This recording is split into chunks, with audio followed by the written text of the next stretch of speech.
warahmatullahi wabarakatuh. Assalamualaikum. Monggo pinarak, monggo. Nggih. Mengganggu mboten Pak Muid menika. Monggo Pak, monggo. Monggo pinarak. Monggo binara.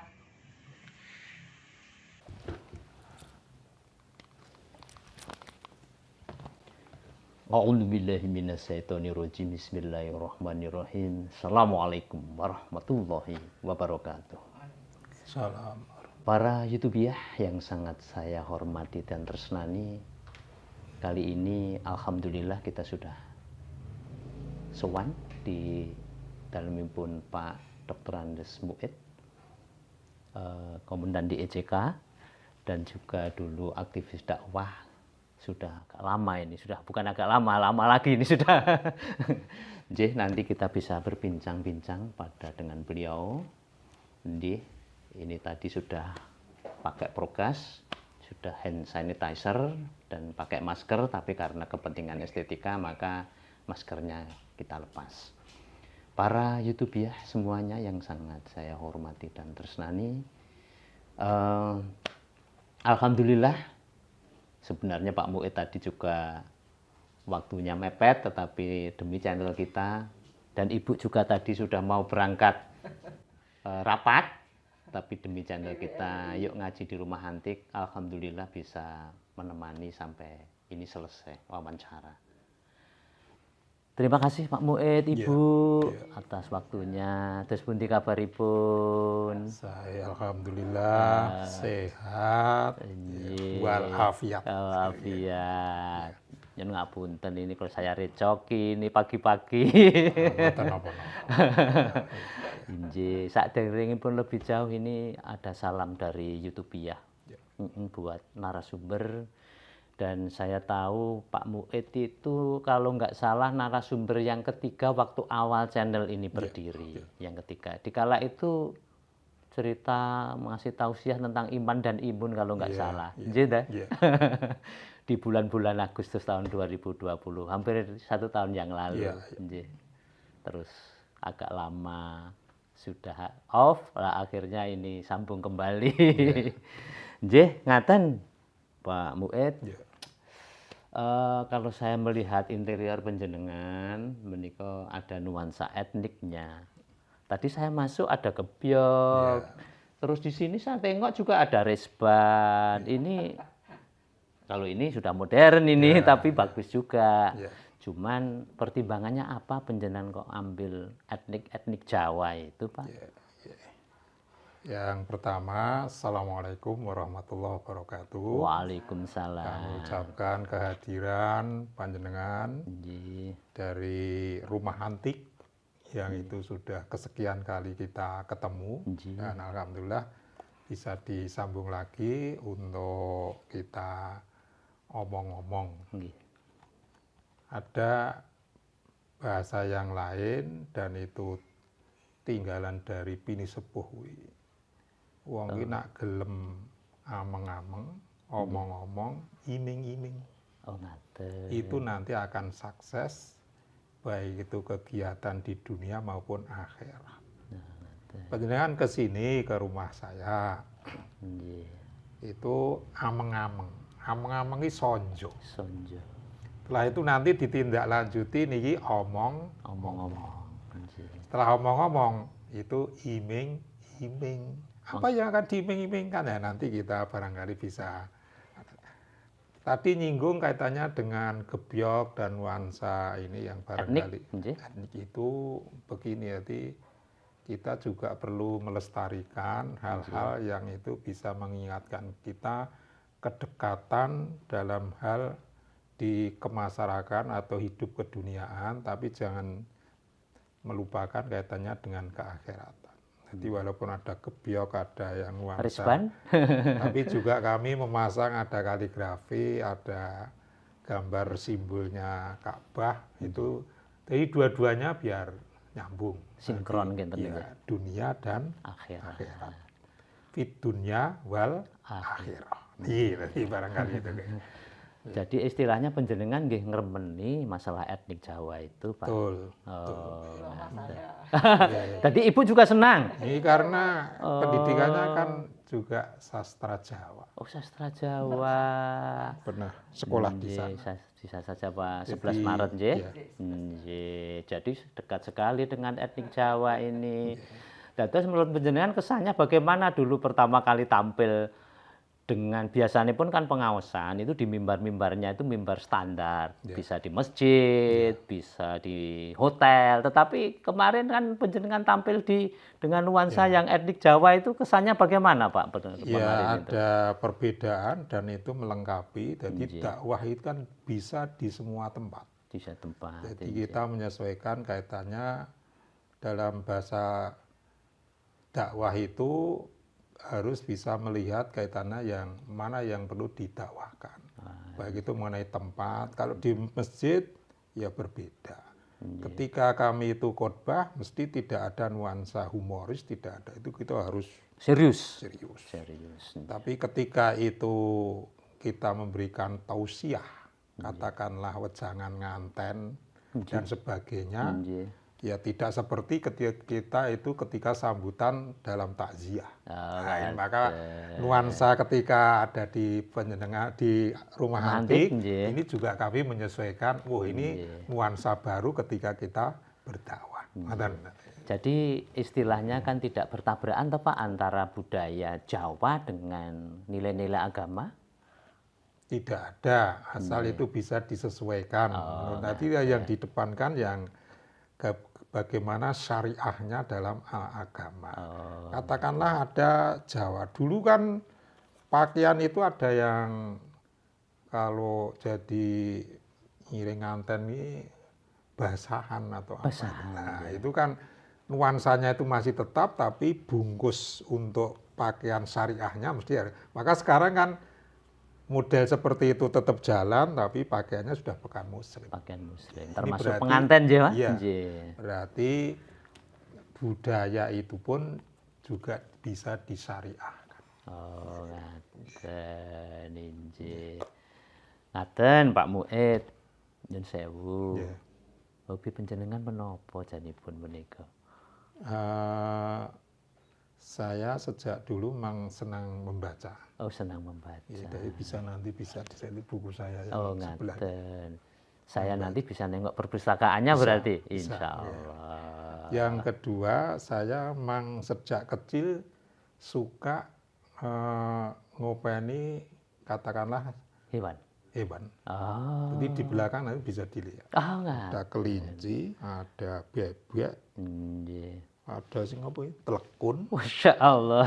Ada burung, saya punya burung yang agak mahal di belakang. Oh, ngaten. Nanti terus saya juga dulu ketika SD itu pun saya sudah senang nanam-nanam. Sehingga di sela-sela ini di rumah, itu di sebelah itu juga bisa nanti dilihat tanaman saya. Tapi mungkin ini tabrakan sama istri. Istri kan bunga-bunga. Nah, saya bukan apa sayur. Jadi seorang nyambung itu.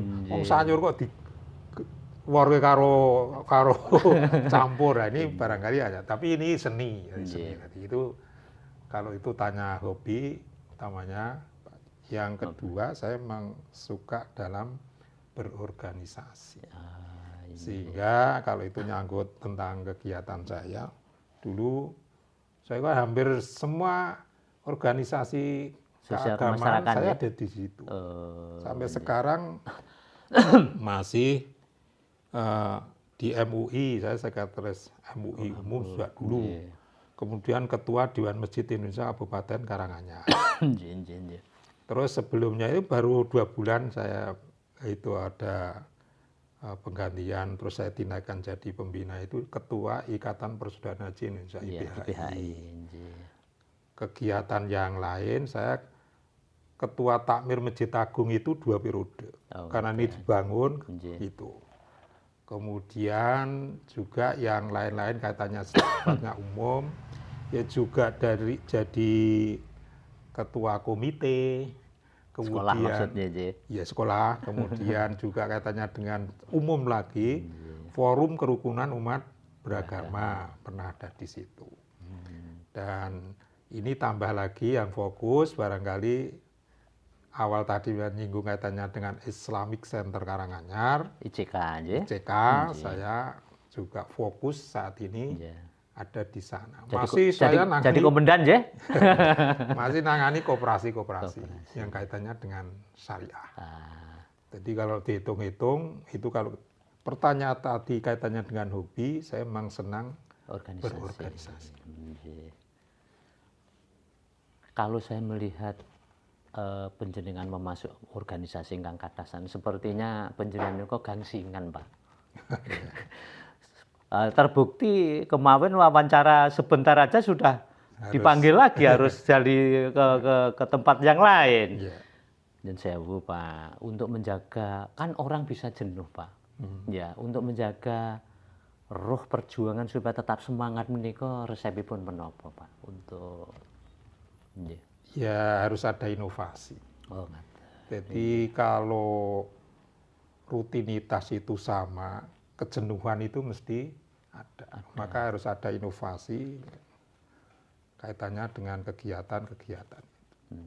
Dan sejak saya nikah dengan istri tercinta itu memang awalnya jadi manten kok ditinggali terus.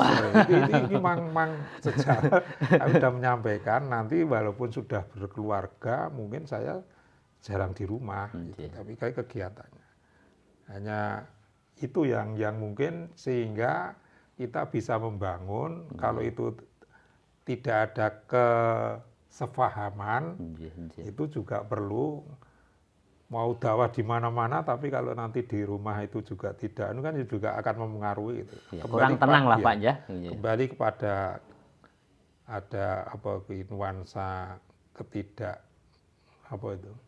genera jenuh itu tadi nanti kiatnya saya kan masih setiap akad itu kan habis ini Tawangmangu, Jatipuro, TC itu 2 tempat, kemudian Tasikmadu itu setiap akad pagi kan seperti itu.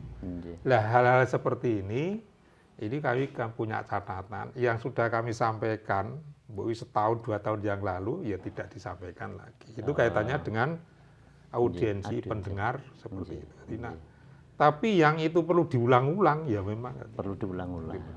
Jadi saya punya begini, orang itu akan melaksanakan apa yang didakwakan itu satu bicara keikhlasan dari hati. Kalau itu bicara hati sing nampa ya hati walaupun ngantuk ada sambungnya. Ada sambung. Yang kedua yang perlu disampaikan itu tentang hikmah keuntungan. Itu nanti diulang-ulang akhirnya sekali yang paling baru ini saja. Jadi dulu di sini itu orang yang korban, jelas yang alami. Korban kambing siji mungkin sak kampung kuwi isgur kuwi. Tapi karena itu diulang-ulang tentang hikmah, berkorban dan sebagainya, bisa meningkat. Bisa meningkat. Jadi ada 2 yang tadi pertanyaannya supaya tidak jenuh, materi harus berbeda. Kemudian ada kiat-kiat nuansa untuk yang baru. Untuk kesehatannya Pak kan muter kemana-mana itu Pak, seperti kitiran lah taruhlah. Kebetulan saya pernah sakit keras, saya pernah kena jantung dan harus waktu itu istirahat di PKU Muhammadiyah Sulu 9 hari. Tapi tidak berhasil secara sempurna. Akhirnya oleh dokter spesialis waktu itu Pak Dr. Trisulo ini harus dikirim ke Jakarta. Di Jakarta kemudian saya disarankan untuk pasang ring. Jadi saya itu sudah ring 4. Jadi kalau mau ring 4 ini pelayunas ya. Alhamdulillah Allah memberikan ya kemudahan itu sampai sekarang itu kaitannya dengan jantung. Tapi ya dengan dulu belum ada protokol kesehatan tapi harus tiap hari harus begini-begini. Jadi saya menjaga beneran kaitannya dengan kalau itu saya merasakan saya. Betul. Kalau saya udah seperti ini harus pulang, harus tidur. Kegiatan apapun waktu itu pernah saya ngisi pengajian baru 30 menit, tapi saya sudah merasakan bukan. Nggak enak. Saya nggak menyampaikan enak badan. pada jamaah ini karena ada acara yang penting, kita teruskan aja nanti lain kali ini saya tak pulang tidur.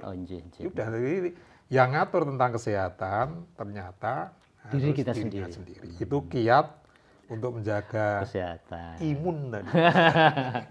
Kalau olahraga masih rutin kata Olahraga ya kadang-kadang Nggih. jalan kaki. Tapi Iya. ternyata gerak ke sana kemari habis subuh. Nggih. Jadi jamaah di Masjid Al-Ikhlas itu udah dari depan belakang apa yang itu tahu-tahu sudah jam 8. Jam 8. Sudah keringatan Sudah ngaten ya, Pak. keringatan, terus nanti mandi, terus nanti saya Ngantor.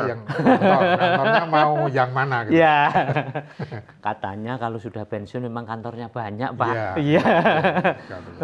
Kalau saya warung juga jadi kantor sekarang.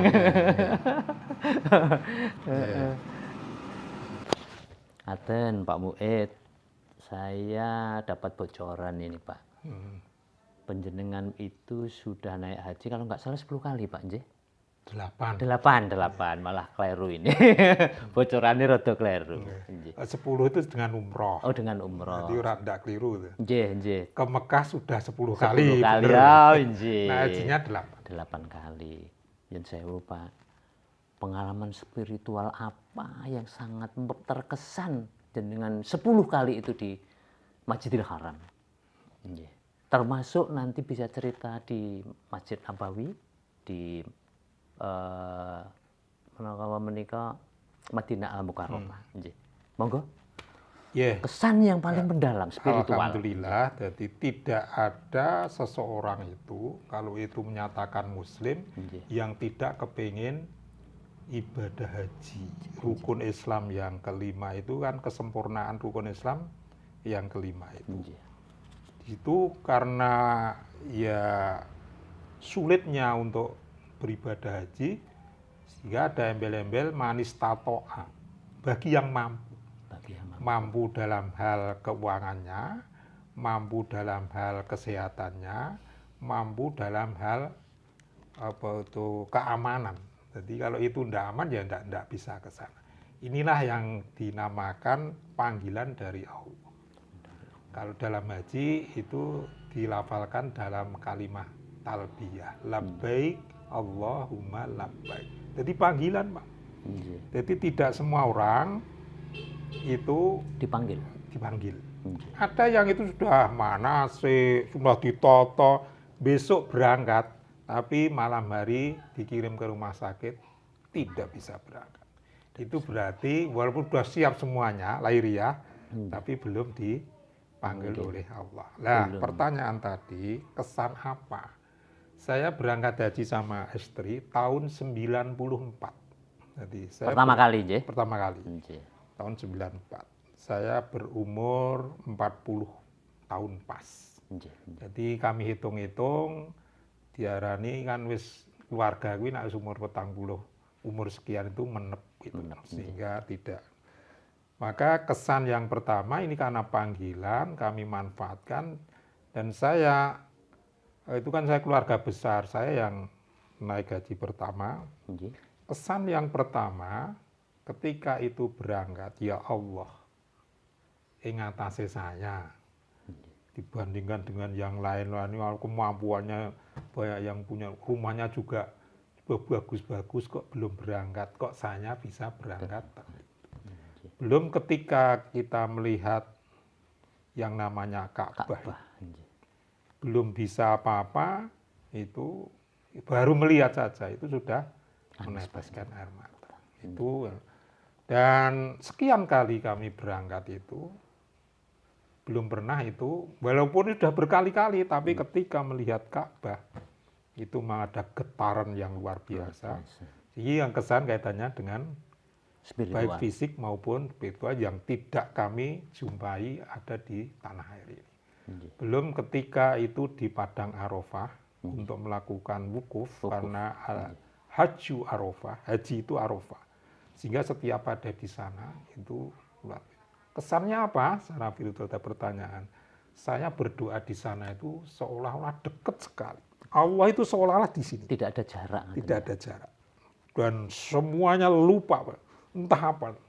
Semuanya lupa kaitannya aku di mobil, itu apa, atau itu lupa. Kepinginnya saya itu diberikan ampunan dari Allah, diberikan kalau itu panjang umur, kesehatan, keluarga tentram, itu yang terbetik ketika ada di Padang Arafah.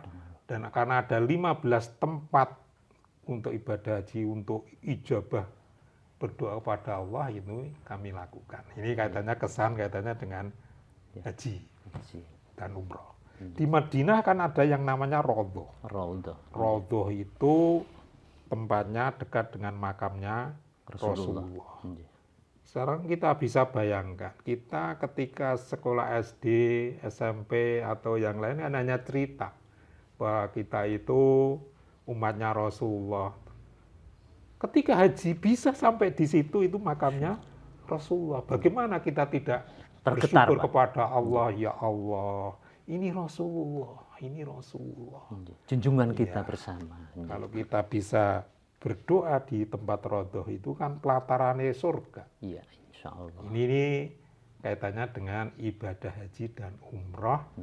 Dan kalau seseorang itu sudah ke sana, siapapun kalau itu ditanya mesti rindu kepada Baitullah maupun makamnya Rasulullah. Ini kesan untuk haji.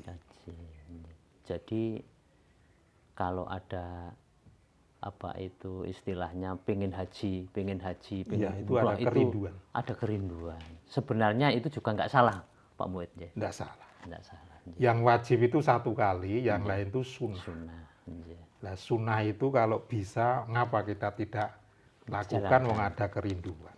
Kalau ada yang menyampaikan buat dana kuwi tinggi infak yang lain. Nah, infak yang lain ya juga sudah. Ya.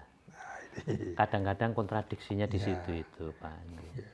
Keterangan panjenengan luar biasa, Pak. Menggetarkan kula njen, Masya Allah. Saya jadi teringat benar. Saya 2013, Pak, ya sudah agak tua dikit ke sana. Ya seperti keterangan-keterangan panjenengan menika. Cuman sekarang sudah 2 tahun ini saudara-saudara kita nggak bisa haji. Tertunda. Semoga ini juga jadi hikmah yang baik, Pak. Kalau tidak jadi hikmah baik, bisa ngenggerutu, Pak, ini, Pak. Karena ada yang kecewa, ada yang kurang senang lah kira-kira. Ini mau di kali. Ngaten injih. Terima kasih, injih. Bismillah, injih. Wah, tadi tehnya cukup enak, Bu. Terima kasih atas sajiannya dan yang lain-lain. Moga-moga jadi amal soleh panjenengan sekeluarga. Injih. Ngaten, Pak Muid.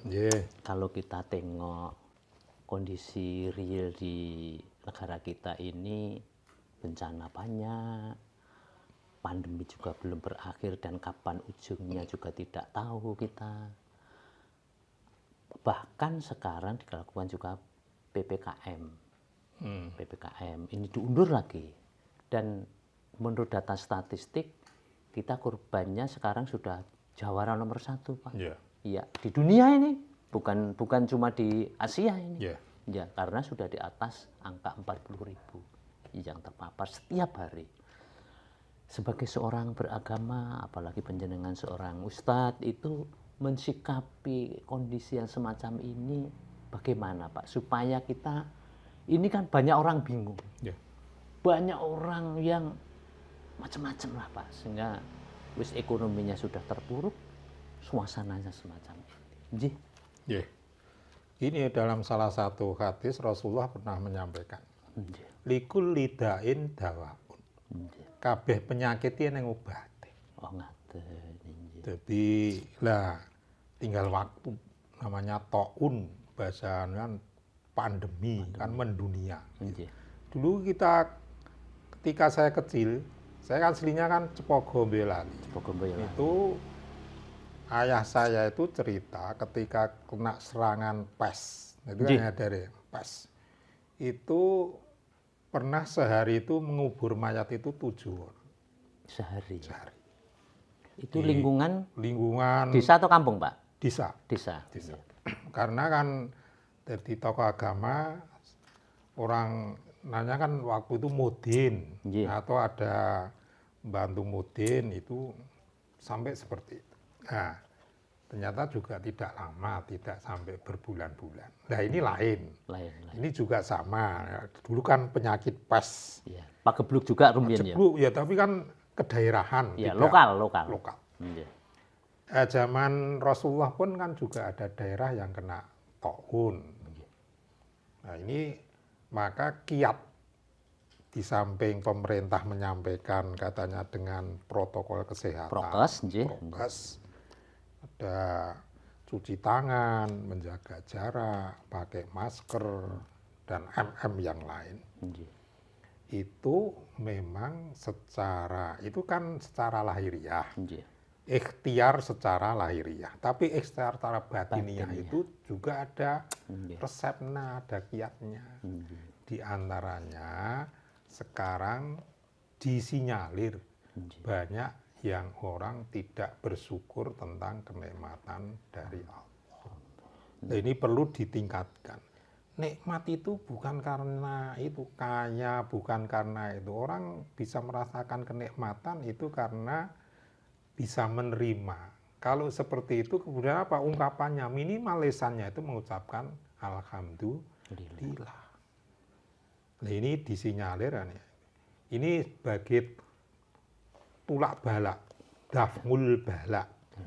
Yang kedua, bisa itu segera hilang itu justru dianjurkan untuk memperbanyak sedekah. As-sedaqatu dafmul balak. Sedekah itu iso nulak balak. Maka sedekah kan bisa saja itu kalau orang tua itu dulu kan gawe bancaan, nggon pincuk, terus didung wis cilik-cilik, kan itu sudah sedekah.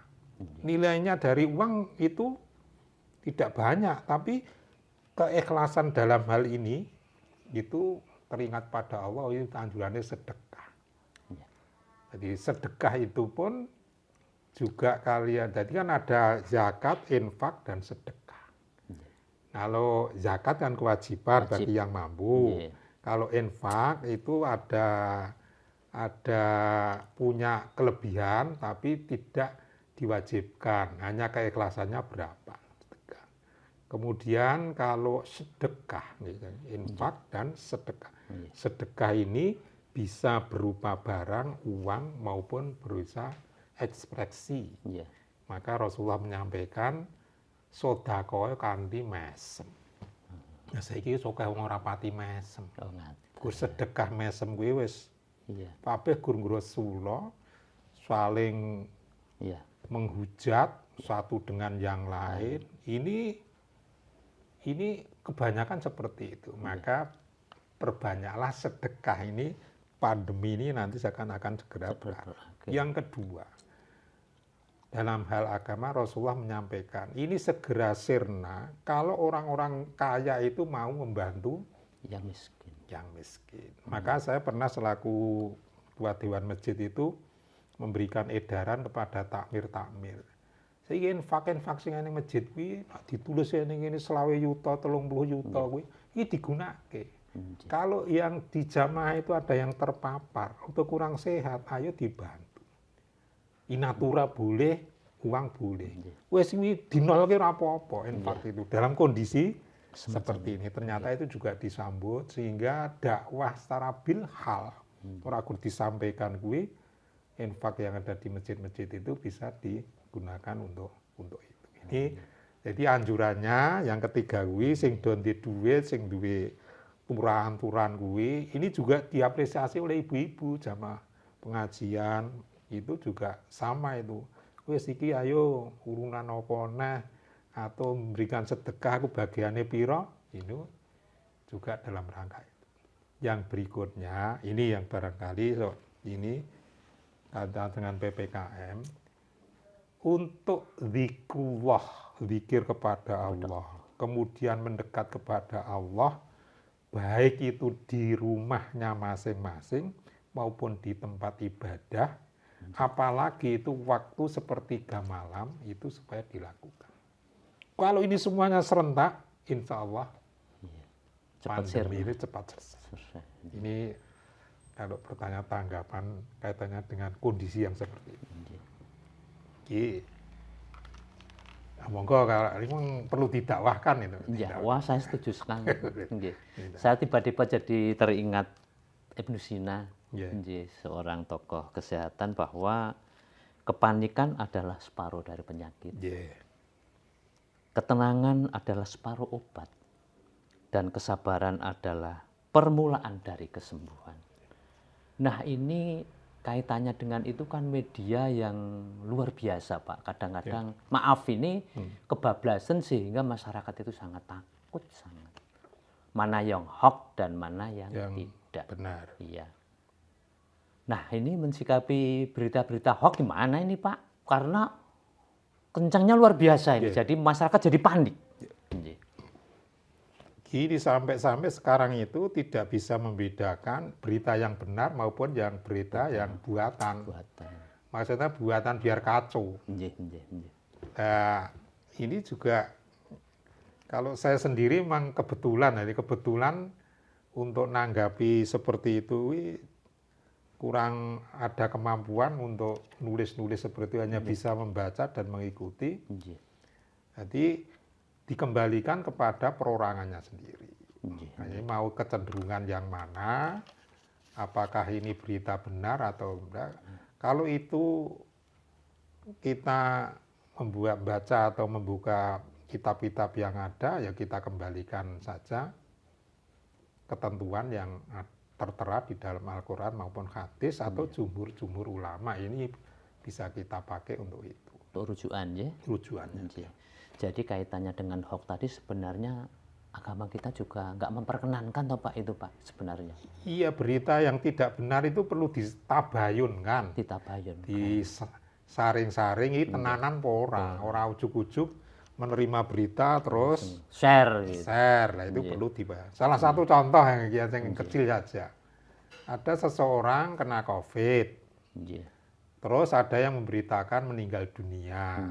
Ngerti-ngerti tiba malah waras wiris, malah wis iso ke kamar mandi. Lah, ini karena tidak ada tabayun yang nyata. Ini berita ini nanti sama keluarga, Pak.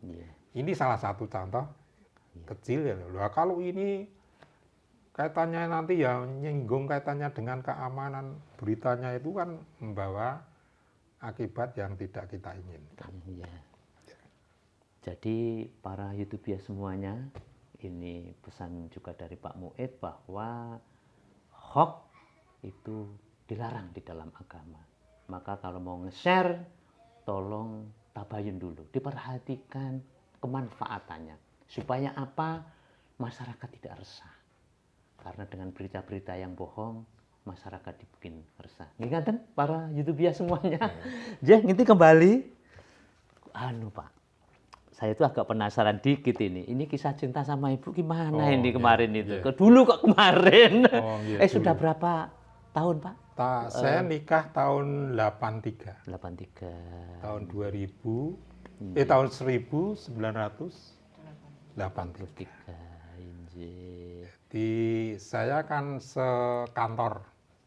Oh, ibu juga di Depak dulu? Depak, saya di Depak. Jadi untuk pegawainya waktu itu hanya sekitar 45.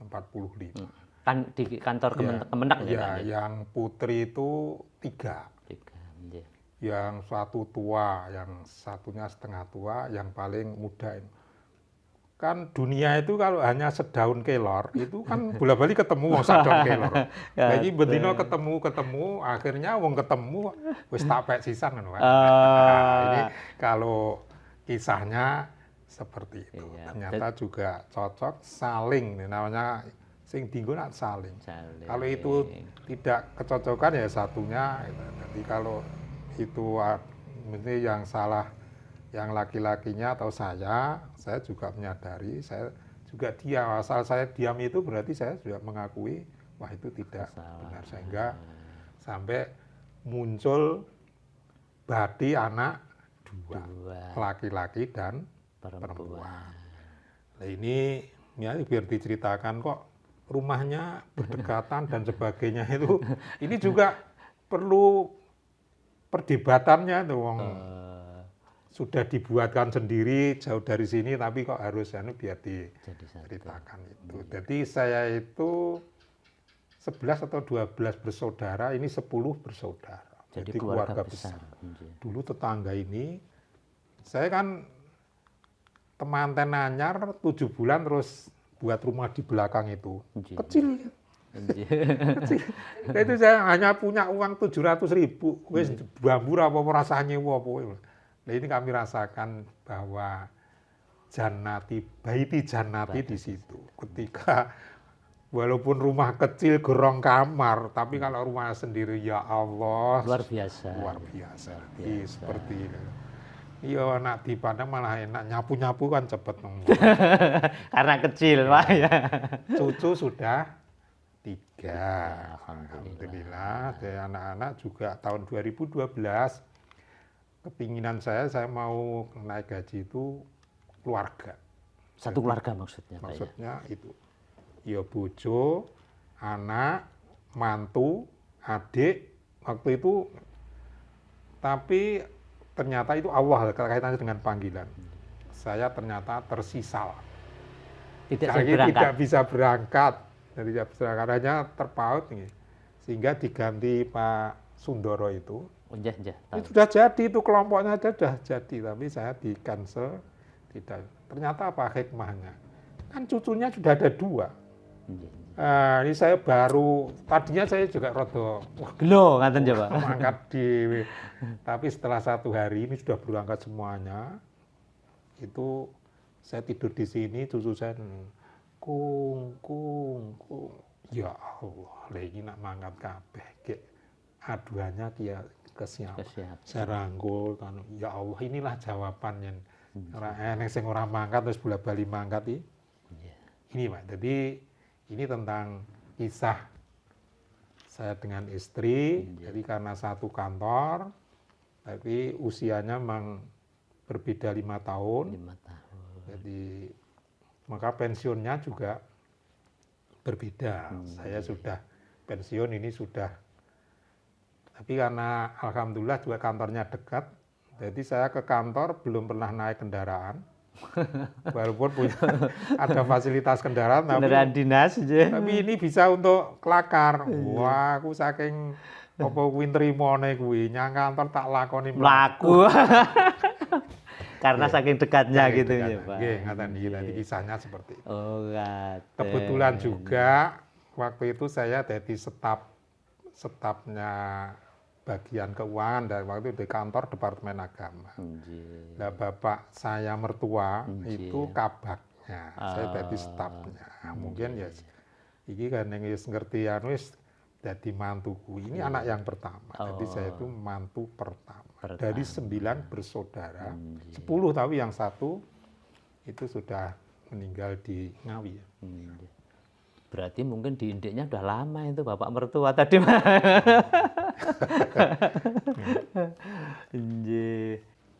Dan sewu, kalau keterangan pun Pak Muid tentang proses perjodohan panjenengan dengan Pak Muid harus mboten kalau wau. Saya perlu klarifikasi nih. Terus mboten mangertos ngerti-ngerti itu. Oh. Kalau kinten rumiyin Pak Muid apele nganten jeblokne latar. Di kantor itu. Oh, di kantor. Alhamdulillah. Jadi itu hal-hal yang semacam itu mungkin sudah jarang Pak sekarang. Jadi anak-anak sekarang mungkin ya sebenarnya kan jeblok nih latar benih kalau mau Pak. Nggih. Ngaten Ibu. Nggih, matur nuwun kalau mau panjenengan janipun badhe rapat terus ngantos membatalkan demi channel kita yuk ngaji di rumah antik, sangat matur nuwun sanget. Nggih. Terus ngaten Bu, nggih. Kalau mau Bapak kan kados kitiran Bu. Kegiatan di kemasyarakatan, mencelok sana, mencelok sini. Guru kene rong rampung wis diceluk. Saya rasakan sendiri itu. Ngaten Bu, panjenengan mensikapi hal semacam ini Terus pundi? Apakah ikhlas ataukah setengah ikhlas? Nggih, ikhlas Pak, sebabipun ngaten. mulai dari dulu waktu nikah Nggih. itu memang Pak Muid nggak pernah ada di rumah. Jadi seharian itu bangun tidur itu sudah ada ini, sudah ada ini, sudah ada ini. Itu malah dulu di rumah itu baru maghrib itu baru di rumah. Baru sampai rumah. Iya. Di UMS. Lah di UMS nggih. Terus nanti itu pun masih ada kegiatan Muhammadiyah. Terus nanti mungkin sampai jam berapa gitu. Tapi saya nggih waktu itu ya enjoy saja. Untuk mereka nggih. Terus nggih nggak pernah saya butuh ini ya saya butuh, saya belanja seharian. Kan nggih, ya biasa saya kemana gitu nggih ada kegiatan, sama-sama ada kegiatan gitu nggih. Sampun biasa. Alhamdulillah kalau gitu Ngantos- ada sinkronisasi ngantos lah. sakmenika, nggih. Biarpun Bapak itu istilahnya ini pria panggilan ini, Bu. Guyone kan begitu, nggih. Nggih, ini pria panggilan Bapak ini di mana-mana dipanggil. Nggih, nyun sewu hobi panjenengan menapa, Ibu? Aduh menapa nggih. Nggih. Biasa seperti ibu-ibu yang lain. Oh, ngaten. Katanya tadi menanam. Nanti saya bisa ditengok nanti, Bu. Tanamannya katanya Ya, banyak. manam saya. Oh, ngaten. Main kula lak ngajengan menika biasanipun Iya. kula toto-toto. Ning Pak itu senengannya itu diambil, tanaman saya diambil ditoto punyanya Pak Mu. Nggih. Kalau sudah gitu ya udah saya wis pun ngoten. Oh, ngaten. Injih. Injih, ini putra sampun nikah semua? Nggih. Ampun nggih, tadi disebut 2. Nggih. Tetapi alhamdulillah masih dalam satu karangan ngaten Ibu nggih. Nggih. Ini terus terang kan jarang juga. Biasanya anak itu sudah lari kemana-mana, yang ke Jakarta atau yang kemana, bahkan ke luar negeri untuk anak-anak milenial sekarang. Kok bisa panjenengan mempertahankan masih dalam satu kawasan pekarangan, bukan kawasan kabupaten ini, kawasan pekarangan menika apa maksudnya, Bu? Nggih, menika alhamdulillah pertama itu memang mungkin Allah nggih ingkang dadosaken celak menika, tapi nggih saya itu senengnya itu memang dekat dengan anak. Anget ngaten Anget nggih, Bu. nggih, nggih.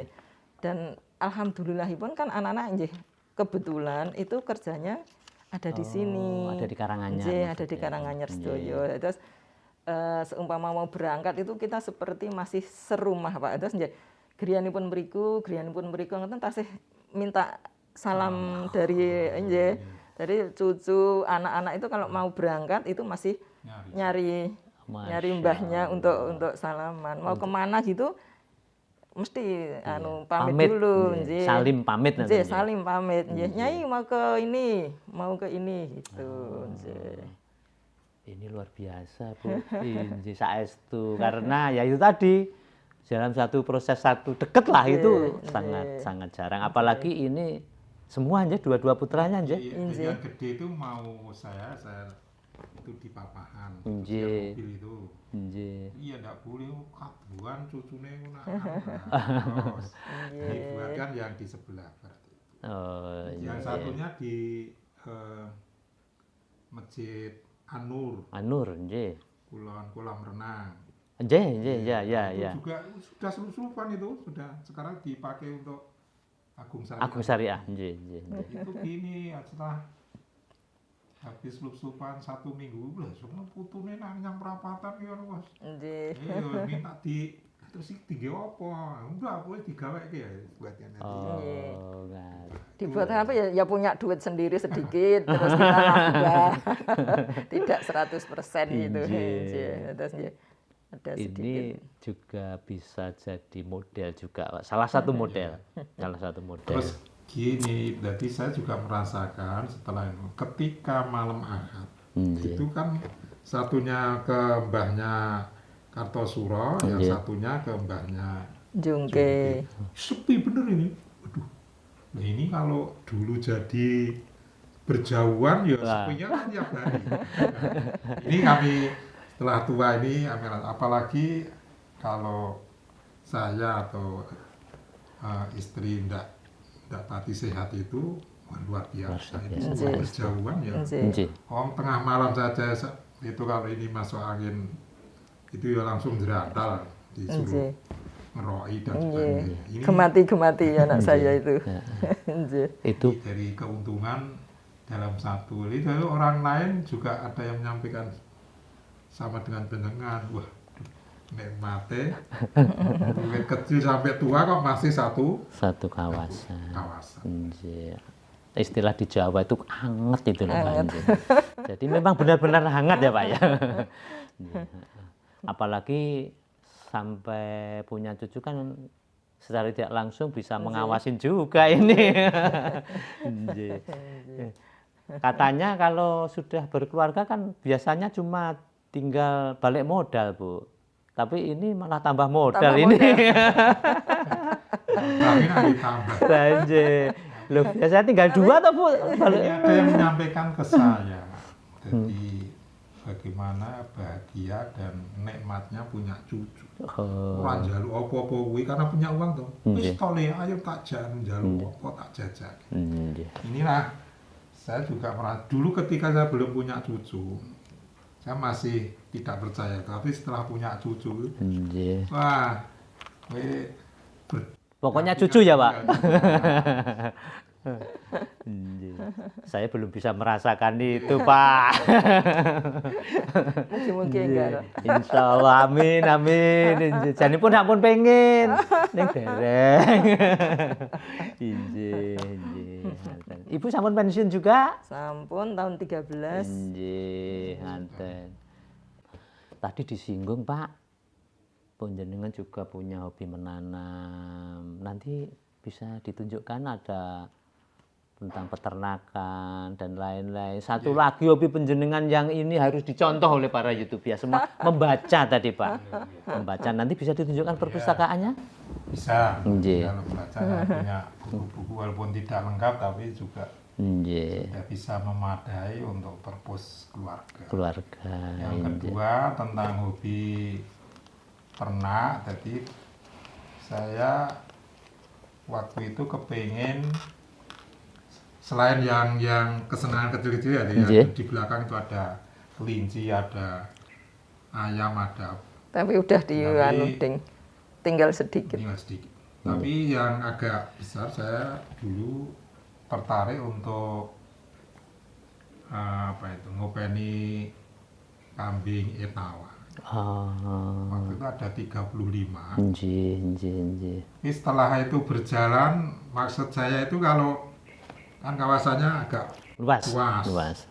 Jadi kami buat rumah, kemudian nanti kalau ada anak-anak TPA ini tujuan awalnya. Ke situ melihat, kan senang itu melihat kambing. Betul. Terus itu diperuske susu, nanti kita sedekahkan untuk susunya. Ternyata tidak cocok Pak di sini. Terus kami pindahkan ke Bela. Di sini 6 bulan itu hanya mana 4. Di sana 6 bulan itu 12. Bisa 2 kali lipat ya? Iya, jadi karena udara dan makanannya cocok. Jadi yang Etawa kami taruh di Boyolali. Singopa ini ponakan saya. Terus di sini ganti gembel sama Jawa itu. Saya hanya berpikir kaitannya dengan profit menjelang, jadi sudah 2 tahun ini, 3 malah. 3 tahun. Itu untuk persiapan Idul Kurban. Jadi juga peminatnya juga banyak. Terus kami besarkan, kami buat kandang lagi. Nah, kalau hanya kambing itu kan enggak. Terus saya ada kolam lele 8. Saya buat.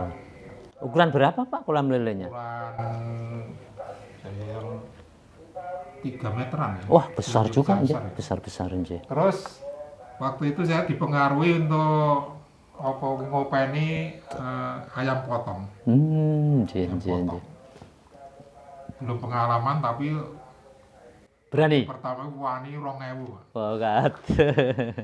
Ayam, lele, kambing. Itu yang ada di. Maksud saya kalau ini kerja di mana-mana itu terus ke kandang. Atau pagi itu saya jalan ke sana itu jalan kaki. Jalan kaki.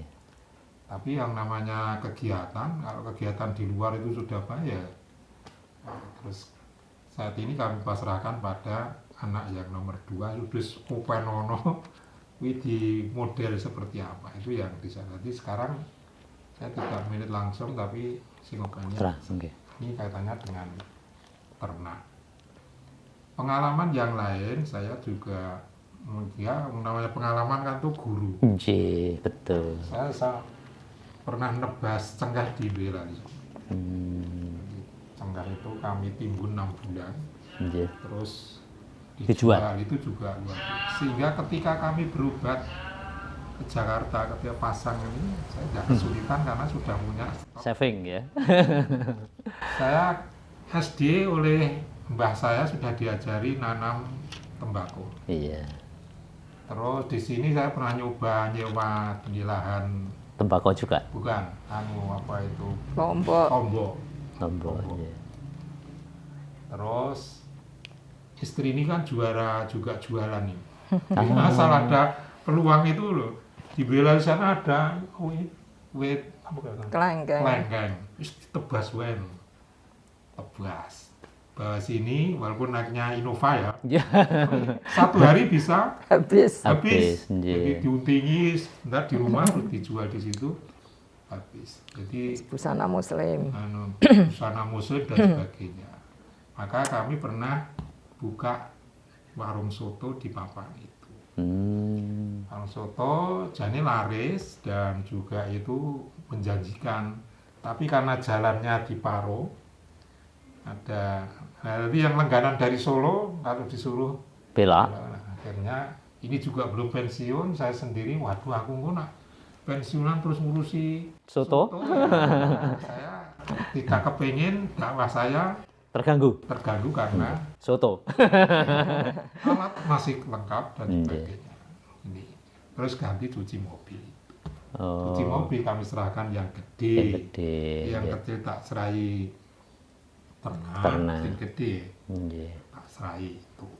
Nah, kaitannya kan ada tugas pokoknya untuk anak-anak. PNS juga ya, ASN maksud saya. Yang gede. Yang gede. Yang gede itu suami istri padha karo bapak mboke. Yang kecil swasta semua. Nggih. Ceritane ini penjenengan sama ibu itu pebisnis semua sebenarnya ini. Ada apa kuwi naluri bisnis. Jadi dalam konsep Islam sebenarnya bisnis kan juga dianjurkan, Pak Mit. Kalau enggak, masa saya bisa haji beberapa kali? 8 kali, nggih. Saya ketika itu diceritakan pulang sampai malam, selain saya itu kuliah, jadi TU UMS yang ada di Karanganyar, saya jualan alat-alat tulis tuh. Saya beli mobil Tronton waktu itu, 2.400.000. Kantor-kantor itu saya ke sana. Saya cukupi untuk ATK-nya sebab iki omah iki rong plong iki nak ora iso usaha yang lain, bagaimana kita bisa ora mungkin iso gawe sing ngarepe.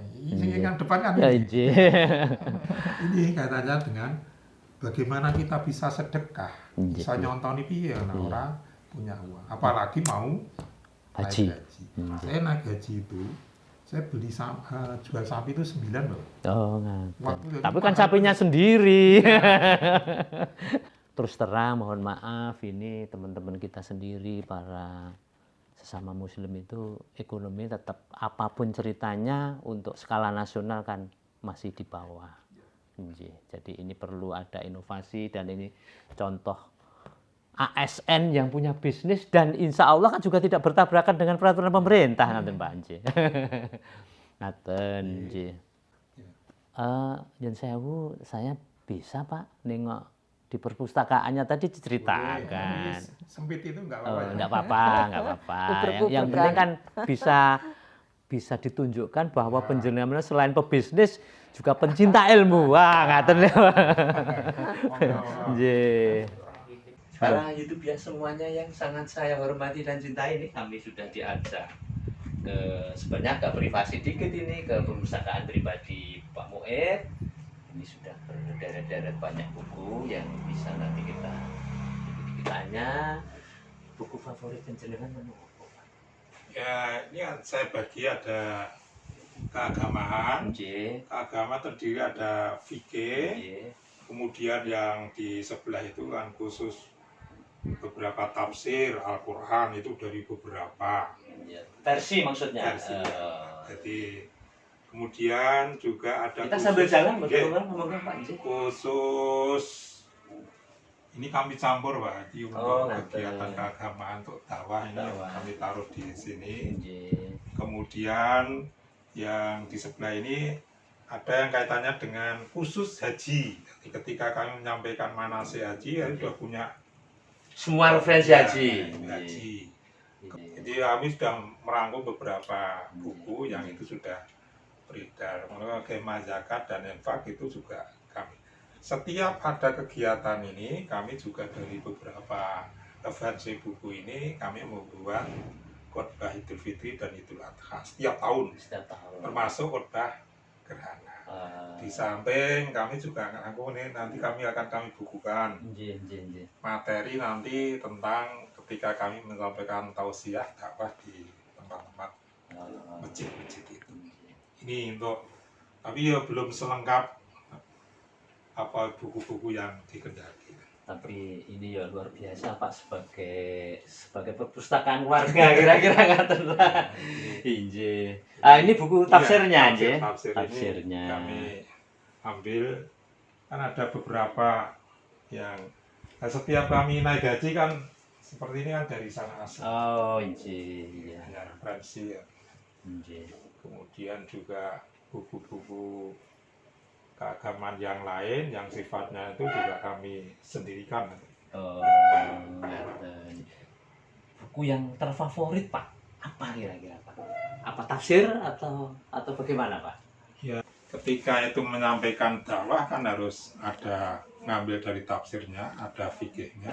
Kemudian juga sekarang banyak buku-buku yang diterbitkan dari kalangan pondok pesantren itu juga kami pakai. Kami juga langganan beberapa majalah dari Suara Muhammadiyah, kemudian juga dari pondok pesantren Abu Khori itu, kemudian Al-Hikmah.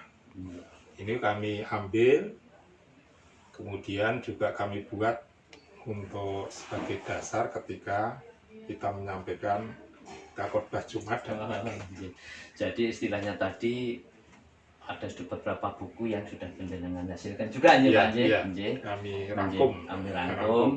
Suatu hal yang sangat bagus sekali termasuk channel kita Pak.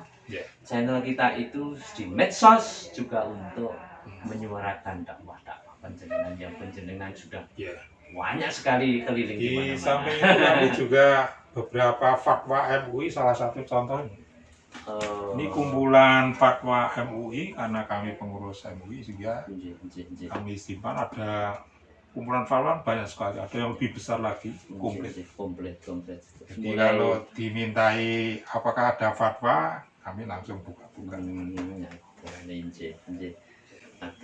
Para YouTuber semuanya ini sudah kita berada di perpustakaan ini, kita beralih ke kebun belakang Pak Mued ini katanya banyak ini tanaman-tanamannya. Oke.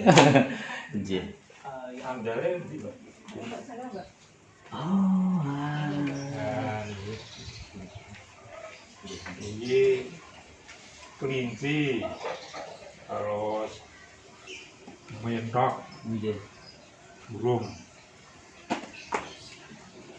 Ya, Mas. Nih.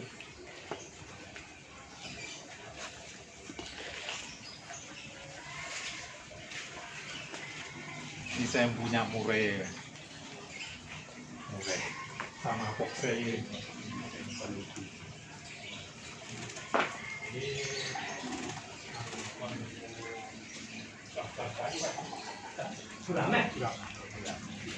Jadi para YouTuber semuanya ini kita berada di belakang kampung Pak Mued yang memiliki dengan tanaman, dengan ada gelas ramen, ada kol ayam, dan ada banyak tanaman sekali yang bisa menambah nuansa yang sangat bagus sekali.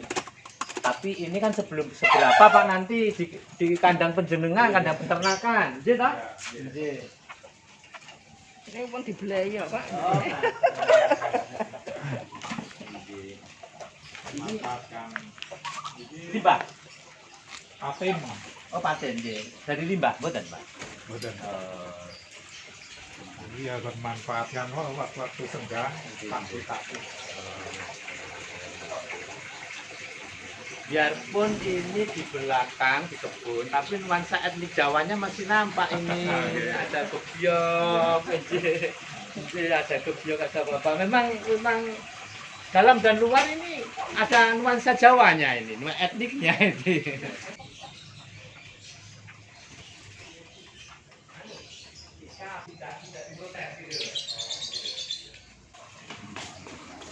Ini putra di sini Pak. Iya, gede ya. Jadi kalau 1 meter lebih Pak. lebih 400 semuanya. Setengah patok. Iya. Nah, di sana kurang hidung, saya tidur di sini sambil melihat. Koi yang ini kolam koleksi Pak Mued. Koi Anaknya Nggih. Iya. Monggo.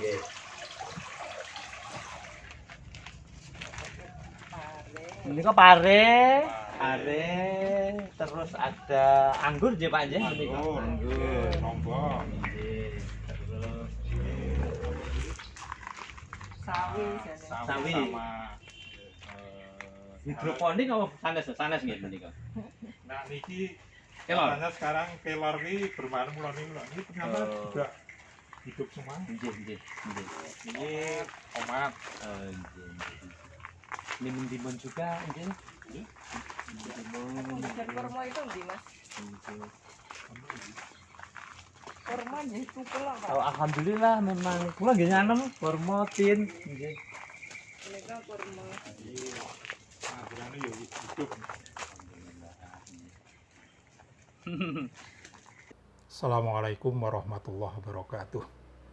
Bismillahirrahmanirrahim.